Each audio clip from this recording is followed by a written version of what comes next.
boa noite, irmãos, e bem-vindos todos a este nosso programa, Nossa Vida, Nossa Fé. É um prazer estar convosco outra vez, especialmente neste domingo do Corpo de Cristo, grande festa, grande solenidade na vida da Igreja. Aqui está estas caras já bem conhecidas, Padre Daniel Ávila e Deacon João Sousa, está aqui conosco. João, como é que estamos neste princípio de junho? Ou seja, o verão é sempre um tempo bom. É? É.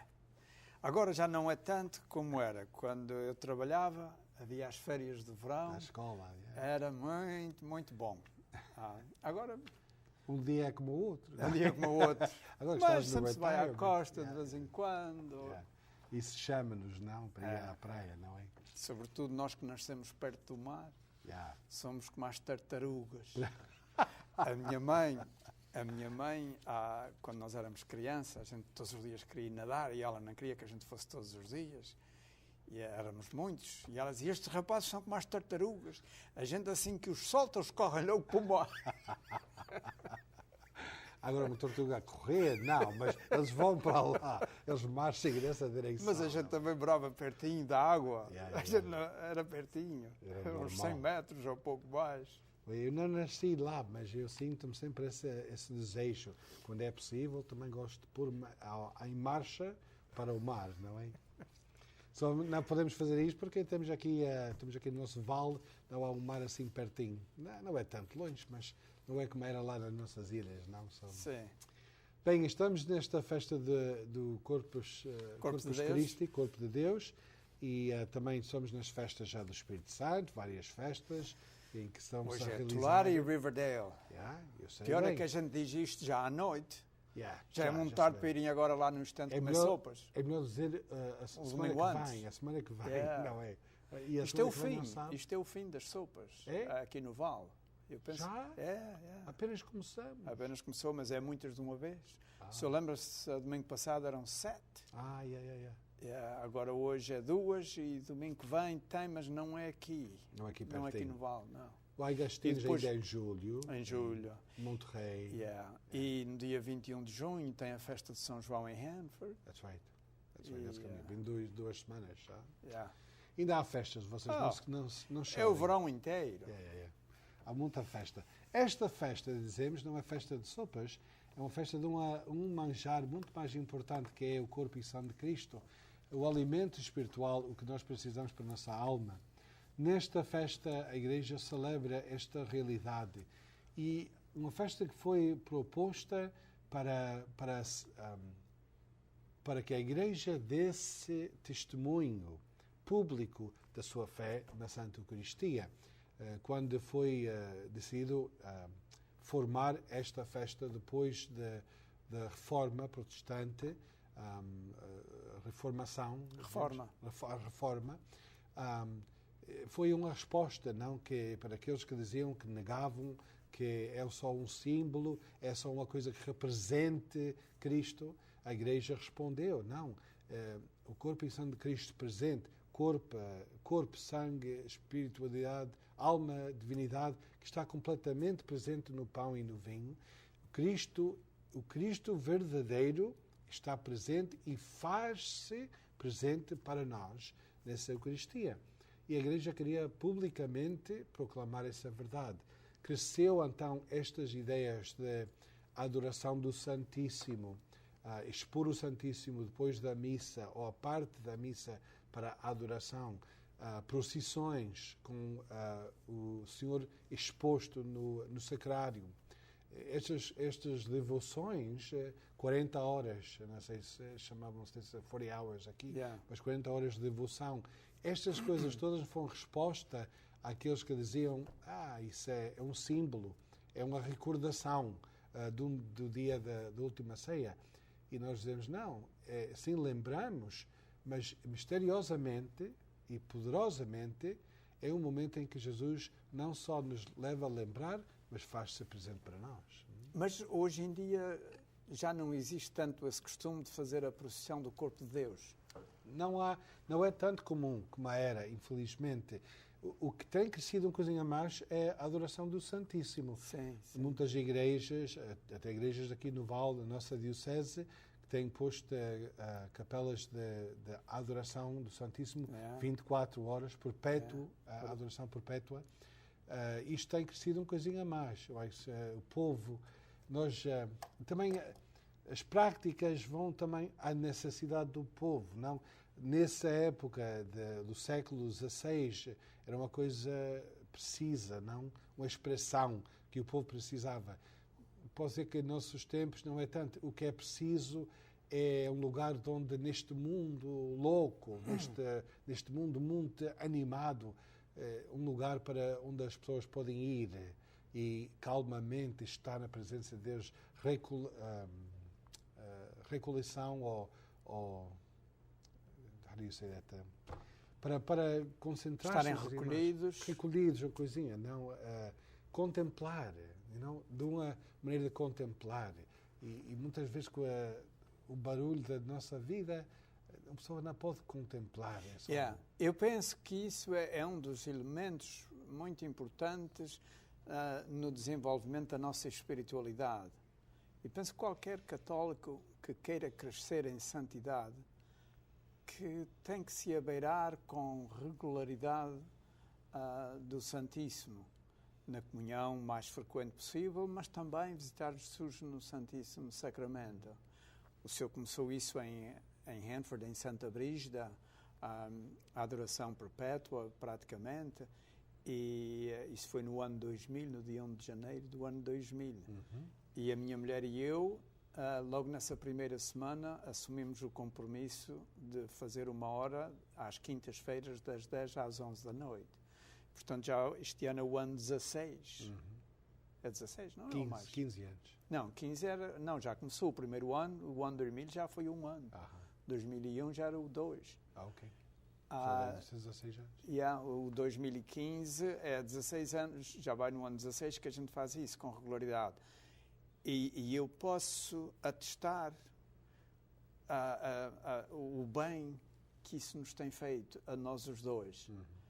E aqui, como diretor do programa do diaconado, quando alguém me vem dizer eu penso que estou a ser chamado ao diaconado, quero ser diácono, e às vezes pergunta-me o que é que devo fazer, como é que eu começo, etc. Uma das coisas que eu sempre digo, faz um programa de visitas frequentes ao Santíssimo. E eu recomendo 1 hora por semana, sobretudo quando as pessoas estão nesta coisa intensa de discernir. Lord, Senhor, estás-me a chamar ou não? E as pessoas estão-se a interrogar a si mesmas. Eu digo a eles, vai perguntar a Ele, diante dEle. E começa um programa de visitas regulares. Eu recomendo muito 1 hora por semana, mas sempre à mesma hora, porque senão a gente depois esquece. A disciplina é importante. Não? É muito importante. Mas faz um bem enorme à alma, a qualquer alma que se ponha diante do Santíssimo, a adorá-lo, a contemplá-lo, a beber tudo o que o Senhor quer dar. Porque não é só, bem, já é muito, as graças que nós recebemos estando na presença do Senhor, mas também a prática de terminar um coisinho nos nossos dias, de pôr-nos numa atitude mais recolhido, de buscar uma coisinha de silêncio. Isso é importante, porque no nosso mundo de hoje não fazemos isso, não? É a televisão, é o rádio, é o telefone, estas coisas que passem, e nós não temos esses momentos para silêncio. E quando dedicamos essa hora com o Santíssimo, demanda isso, demanda que gastamos esta hora com Deus. E depois a gente forma hábitos bons. Como a gente sabe que aquele dia, aquela hora, lá vai estar, às vezes eu tenho coisas para conversar com Deus e eu digo, eu quando estiver lá, diante do Santíssimo, quero falar nisto. Ou se tenho uma homilia que vou dar no domingo, gosto sempre na quinta-feira de falar com o Senhor, olha, estou a pensar em desenvolver este tópico, é isto que tu queres dizer ao teu povo, ou coisas assim. Deus dá-nos aquelas graças do momento, mas depois dá-nos outras maiores, dá-nos bons costumes na vida. a gente se tem uma grande devoção à Eucaristia, beneficia muito na nossa vida espiritual. Claro, não é? Sim. Ok. Bem, então isto tudo faz parte desta festa do corpo de Deus. Eu acho que não sei se temos tempo antes do intervalo, mas podíamos olhar para o A gente Evangelho. pode ler. Vamos lê-lo e então depois... já as pessoas vão pensando e quando voltamos então podemos tocar um coisinha mais no assunto. Muito bem. Evangelho de Nosso Senhor Jesus Cristo, segundo São Marcos, no capítulo 14, versículos 12 a 16. No primeiro dia dos ázimos, em que se imolava o Cordeiro Pascal, os discípulos perguntaram a Jesus: onde queres que façamos os preparativos para comer a Páscoa? Jesus enviou 2 discípulos e disse-lhes: ide à cidade, virá ao vosso encontro um homem com uma bilha de água. Segui-o, e onde ele entrar, dizei ao dono da casa: o mestre pergunta: onde está a sala em que hei de comer a Páscoa com os meus discípulos? Ele vos mostrará uma grande sala no andar superior, alcatifada e pronta. Preparai-nos lá o que é preciso. Os discípulos partiram e foram à cidade. Encontraram tudo como Jesus lhes tinha dito e prepararam a Páscoa. Enquanto comiam, Jesus tomou o pão, recitou a bênção e partiu. Deu aos discípulos e disse: tomai, isto é o meu corpo. Depois tomou um cálice, deu graças e entregou-lhe. E todos beberam dele. Disse Jesus: este é o meu sangue, o sangue da nova aliança, derramado pela multidão dos homens. Em verdade vos digo, não voltarei a beber do fruto da videira, até o dia em que hei de beber do vinho novo no reino de Deus. Cantaram os salmos e saíram para o Monte das Oliveiras. Palavra da salvação. Glória a vós, Senhor. Temos então neste Evangelho de São Marcos a recordação do momento da última ceia, não?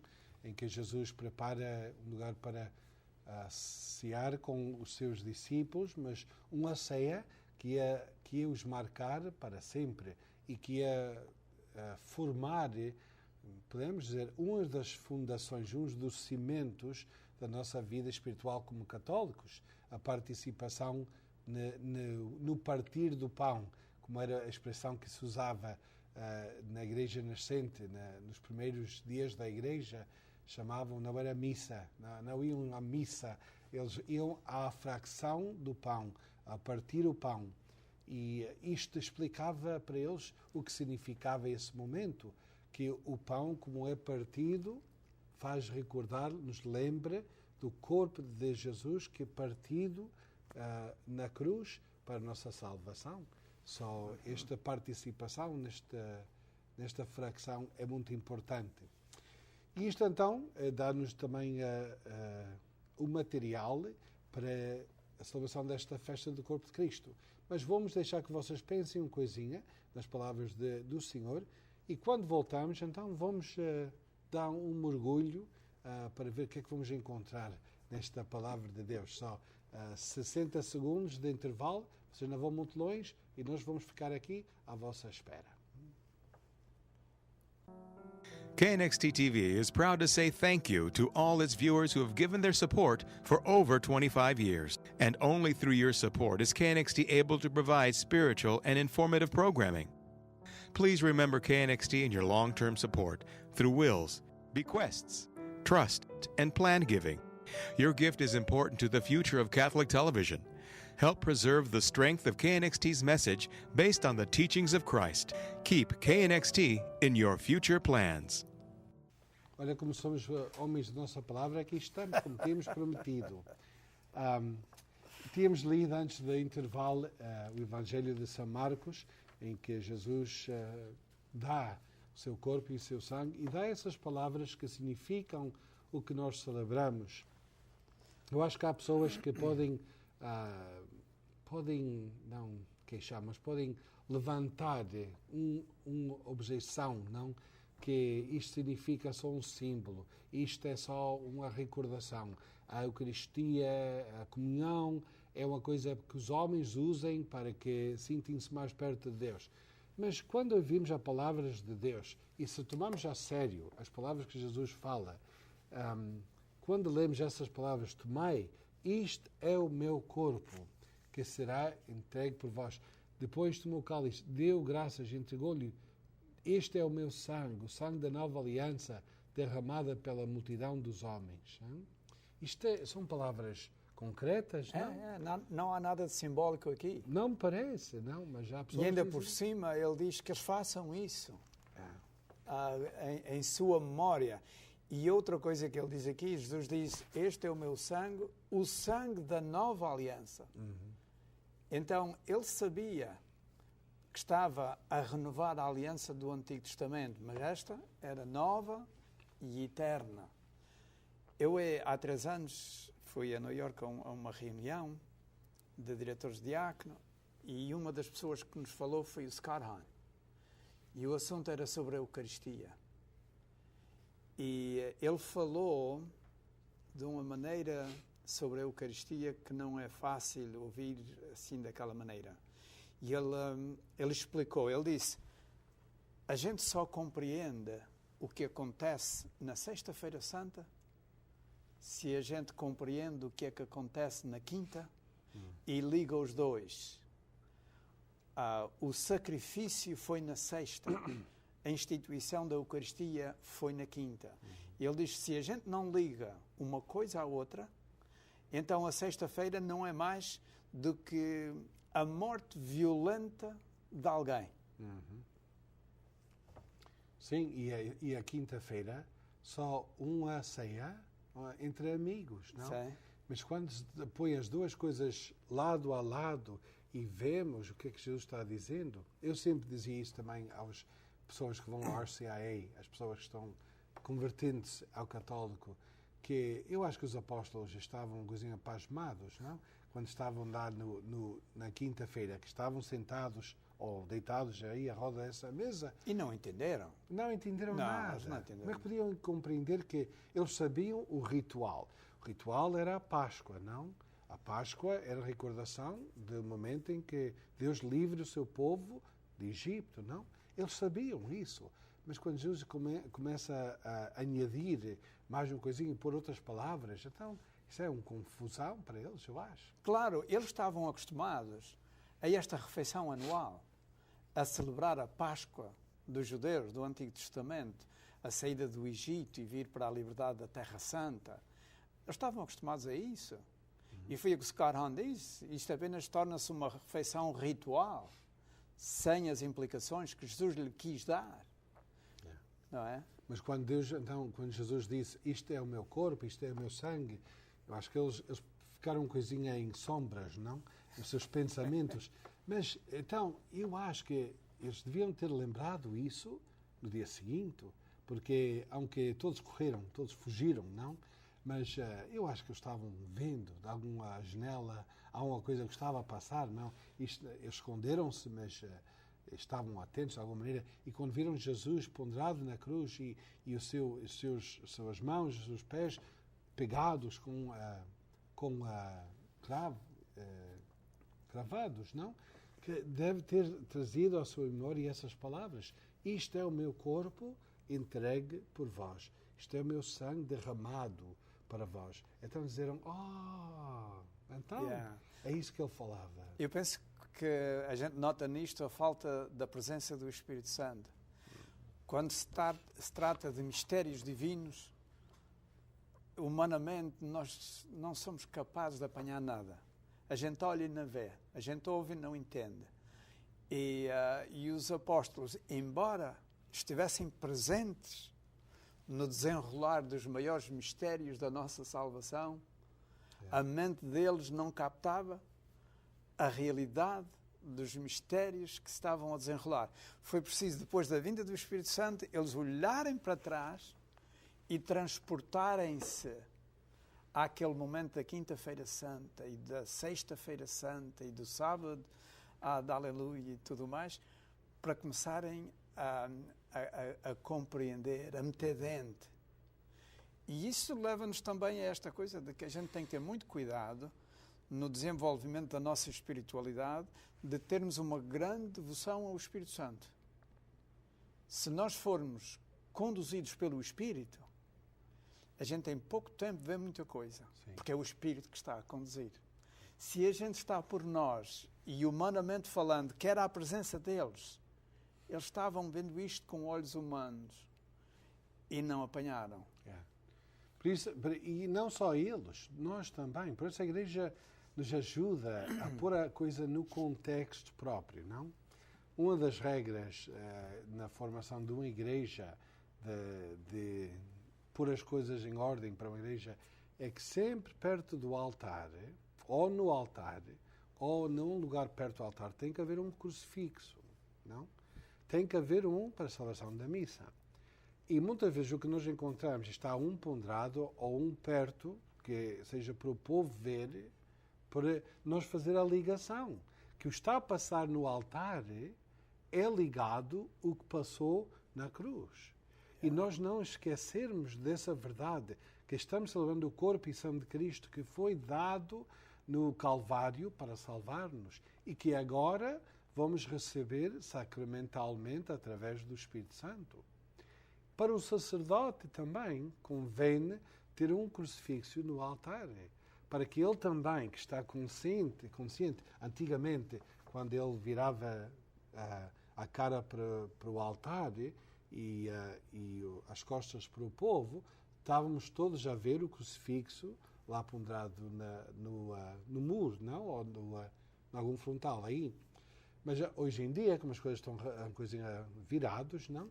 Convém ter um crucifixo sobre o altar para a atenção do sacerdote e outra para o povo ver. Porque assim nós não esquecemos o que é que estamos aqui a fazer, não? E essa preparação nos ajuda a captar o que os apóstolos pobrezinhos não captaram no momento, mas depois, claro que sim, não? E é interessante uma coisa, Jesus Cristo, não sei se foi numa aparição ou se foi uma ideia que veio a Santo Agostinho, que ele disse que Jesus lhe tinha dito que a ceia da Eucaristia ou a comida da Eucaristia era uma daquelas que não se transformava em quem a comia. Porque a gente come uma refeição qualquer e aquela refeição torna-se no nosso sangue e dá-nos alimento a nós. Torna-se em nós. E Jesus disse a Santo Agostinho, este alimento é o contrário. Quem o come torna-se naquele que é comido. E nós, se participarmos com frequência no sacramento da Eucaristia, a gente aos poucos vai se transformando naquele em quem tomamos, aquele a quem comemos, em Jesus Cristo. E por isso é que São Paulo disse, já não sou eu que vivo, é Cristo que vive em mim. Mais e mais a imagem daquele a quem fomos formados, a quem fomos feitos, não?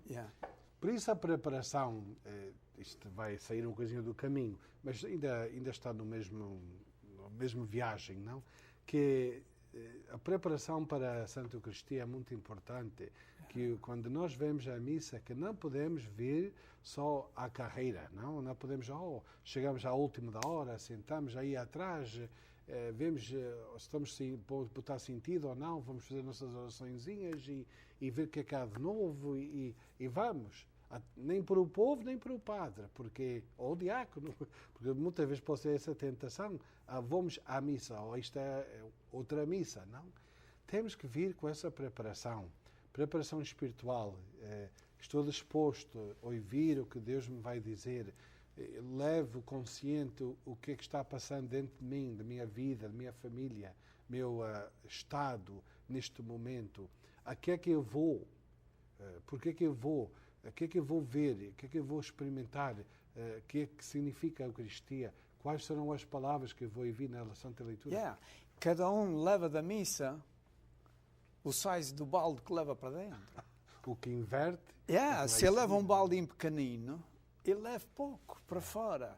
Então, eu tenho que criar capacidade em mim para poder receber mais. E como eu disse, como a gente disse domingo passado, eu quando comecei aquele boletim do Ano da Fé, uma das coisas que eu tinha em mente era que as pessoas pudessem ter à mão as leituras da missa do domingo em português. Aqui não há missais, não é fácil comprar um missal português. E assim, as pessoas têm aquilo na mão, têm no seu computer, podem ler as leituras, a primeira leitura, a segunda leitura, o Salmo, o Evangelho e uma meditação. Como preparação para viver com intensidade a missa do domingo. Aquilo, o Pai do Céu junta os seus filhos todos à volta da mesa e vai-lhes dar o alimento mais saboroso e mais forte que Ele tem, que é Deus alimenta-nos com a sua palavra e com a sua Eucaristia. É a forma como Deus nos alimenta. De uma maneira normal, é com a sua palavra e com a Eucaristia. E a missa é isso. A primeira parte é a gente alimenta-se bem da palavra e depois alimentamos-nos bem da Eucaristia. E temos uma mesa posta, farta e abundante. Se a gente chega lá sem fome, se a gente não entende a qualidade do alimento que vai ser servido, a gente entra e sai como quem vai a um banquete, mas não entendeu que afinal aquilo era caviar. Ou que era lagosta, ou que era assim, do melhor manjar que se pode encontrar. E andamos às vezes com a barriga vazia, nas mãos de um Deus que é muito rico e que nos dá o melhor. Nós sabemos a nossa própria vontade de comer, não? Temos que conhecer. Isto então faz parte, não? A celebração da missa faz parte desta festa de adorar o corpo e sangue de Cristo. A missa não é só a adoração, é a recepção para preparar-nos para sair, para usar, para levar o que nós recebemos. Mas isso então deixamos para outro dia, quando falamos mais da missa. Esperamos que tenham gozado deste dia do corpo de Cristo, que foram a participar no banquete e que levem dentro de si essa consciência que Deus está conosco. O corpo e sangue de Cristo dentro de nós, transformando-nos mais em si, em seu corpo e seu sangue. Obrigado pela sua atenção e, se Deus quiser, até domingo que vem. Adeus.